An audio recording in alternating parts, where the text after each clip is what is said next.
Assalamualaikum Bu, selamat pagi. Perkenalkan, saya Tara Dipasera, dokter yang berjaga di klinik pada siang hari ini. Sebelumnya Bu ya, izinkan saya untuk identitas data diri terlebih dahulu. Bu ya, dengan Ibu siapa Bu? Ibu Eli, Untuk Ibu Eli umurnya berapa tahun Bu?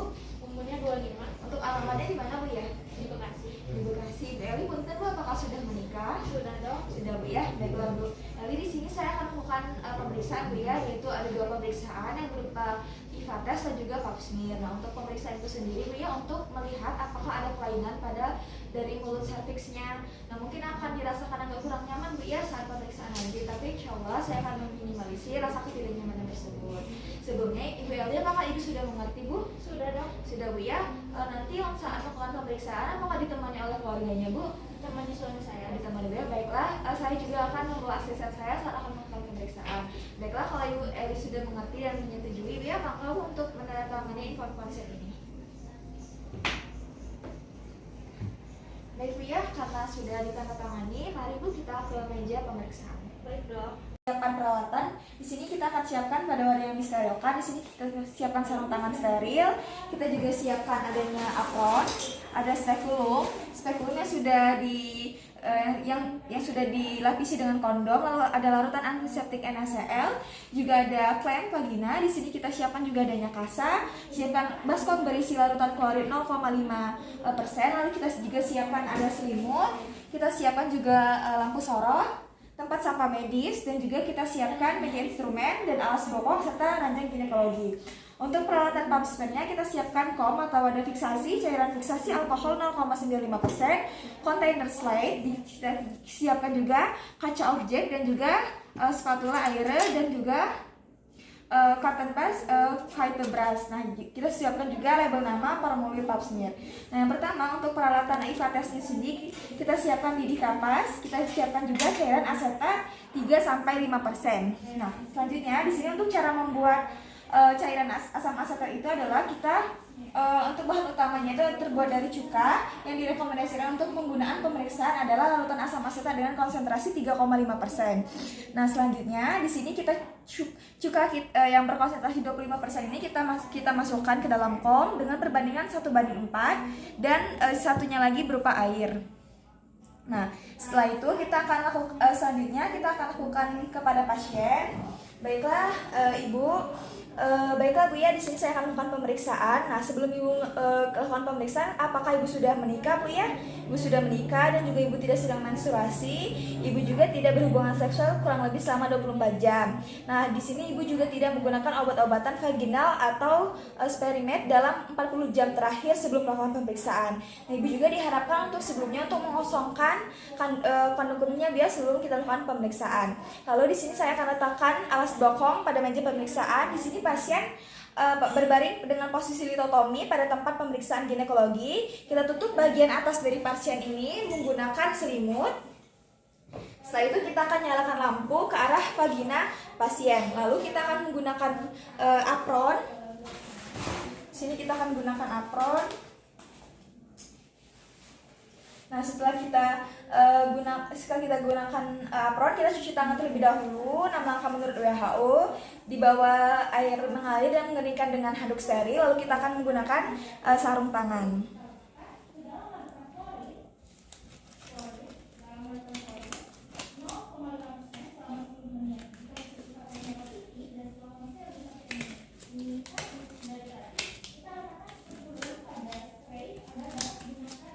Nah, kita lakukan pemeriksaan. Setelah kita melakukan sarung tangan, kita ucapkan Bismillahirrahmanirrahim sebelum melakukan pemeriksaan. Nah, sini pemirsa duduk pada kursi yang telah disediakan menghadap ke genital pasien. Kita lakukan inspeksi terlebih dahulu pada daerah vulva dan perineum. Kita akan membersihkan daerah vulvanya dengan kasa yang telah diberikan NaCl dan buang kasa ke tempat sampah medis. Nah, setelah itu kita periksa bagian eksternal pasien, kemudian cek apakah terdapat vaginal discharge, dan lalu kita palpasi kelenjar Bartholin dan juga kelenjar skin. Kita akan lakukan pada kedua sisi vagina. Lalu kita akan lakukan pemeriksaan bimanual atau rektovaginal. Di sini kita akan masukkan, kita akan cek kembali pergerakan servikal, ukuran, bentuk, dan posisi uterus, atau juga adanya kelainan uterin dan pembesaran atau adensal tenderness. Selanjutnya kita akan masukkan spekulum ke dalam vagina. Di sini kita akan ambil spekulum dengan tangan kanan, kita masukkan ujung telunjuk jari pada introitus atau agar terbuka. Kita masukkan ujung spekulumnya dengan arah sejajar introitus. Setelah itu kita masukkan, lalu dorong bilah ke dalam lumen vagina. Setelah masuk setengah panjang bilah, kita putar spekulum 90 derajat hingga tangkainya ke arah bawah. Lalu atur bilahnya di atas dan bawah, dan kita mengunci pengatur bilah atas dan bawah. Nah, hingga masing-masing daerahnya itu menyentuh dari dinding atas dan bawah vagina. Setelah itu, setelah kita tekan pengungkitnya, kita kunci. Lalu kita akan periksa bentuk porsio dan perhatikan ukuran, warna porsio, dinding dan sekret vagina ataupun dari fornixnya. Di sini kita lihat apakah adanya pendarahan atau adanya discharge di ostiumnya. Lalu kita periksa bagian serviksnya, apakah ada infeksi, cervicitis seperti adanya keputihan yang berwarna seperti susu, ektopi, tumor yang terlihat atau kista nabotin ataupun pus ataupun lesi strawberry. Nah, lalu jika sekret vagina ditemukan, kita akan seperti banyaknya darah ataupun mukus, kita akan bersihkan secara hati-hati menggunakan kasa. Kita bersihkan jika terdapat banyak mukus dan darah. Lalu kita akan buang sampah ke tempat sampah medis. Nah, setelah itu kita akan lakukan pemeriksaan pap smear. Yang pertama, di sini kita akan menggunakan glass slide. Di sini kita akan tuliskan identitas terlebih dahulu pada objek glass. Tulis nama, nomor rekam medis dan juga tanggal lahir. Bismillahirrohmanirrohim. Setelah itu kita akan masukkan spatula air. Di sini kita akan masukkan spatula air. Kita akan masukkan secara hati-hati, lalu hindari menyentuh bagian dinding vagina. Akan masukkan ujung yang lebih panjang itu pada bagian kanalis cervical ostium dan bagian pendek pada exota cervix. Lalu sampelnya itu diambil dengan penggunaan spatula air, diputar sebanyak 360 derajat sini sebanyak 1 kali. Nah, setelah itu kita oleskan sampelnya pada salah satu sisi gelas objek secara searah. Nah, setelah itu kita sampelnya tuh segera difiksasi. Di sini kita segera fiksasi. Sebelum dia mengering kurang lebih dengan jarak 20 sampai 25 cm. Kemudian kita keringkan. Nah, setelah itu kita akan lakukan pengambilan sampel endocervix. Di sini kita mengambil menggunakan kitobras. Kita akan masukkan pada bagian ostium cervixnya kurang lebih dengan memutar 180 derajat sebanyak 1 atau 2 putaran searah jarum jam. Lalu kita akan oleskan kembali. Di sini kita akan oleskan kembali pada sampel glass object. Nah, setelah itu kita akan fiksasi juga kurang lebih 20 detik dan kita akan fiksasi kurang lebih dengan jarak 20 sampai 50 cm, atau kita bisa merendam pada wadah yang kemudian mengandung elitakol 95% selama 5 menit dan kemudian kita biarkan mengering. Lalu kita akan letakkan objek gelasnya itu pada kontainer. Di sini kita letakkan, lalu kita akan kirimkan pada laboratorium patologi bersama dengan formulir pap smear. Nah, baiklah, lalu kita akan lanjutkan pemeriksaan menggunakan pemeriksaan IVA test. Bismillahirrohmanirrohim. Kita akan gunakan kasa untuk membersihkan cairan atau darah yang keluar dari serviks. Kita bersihkan. Nah, setelah itu kita akan buang kasa ke tempat sampah medis. Setelah itu kita identifikasi daerah sambungan squamous kolumnar atau sebelum melakukan IVA test. Jika tidak ditemukan daerah SSK itu, maka hanya dilakukan pemeriksaan pap smear.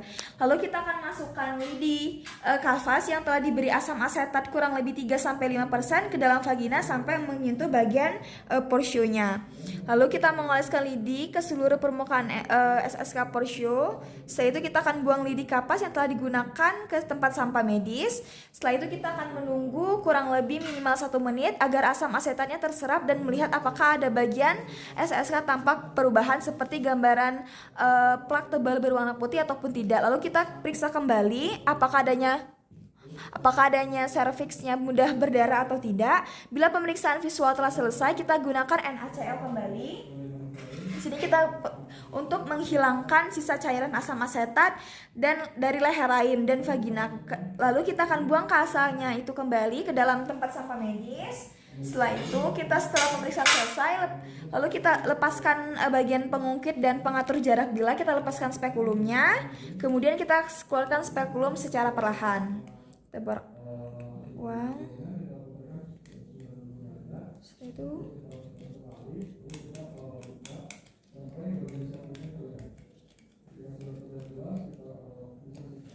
Nah, lalu kita akan jika hasil IVA tesnya negatif, maka spekulumnya diletakkan ke dalam larutan klorin 0,5% selama 10 menit. Namun jika hasil IVA tesnya itu positif dan setelah konseling pasien menginginkan untuk segera diterapi, lalu letakkan spekulumnya itu pada tray agar dapat digunakan seretroterapi. Nah, lalu kita akan berikan kasa NaCl pada sekret cairan.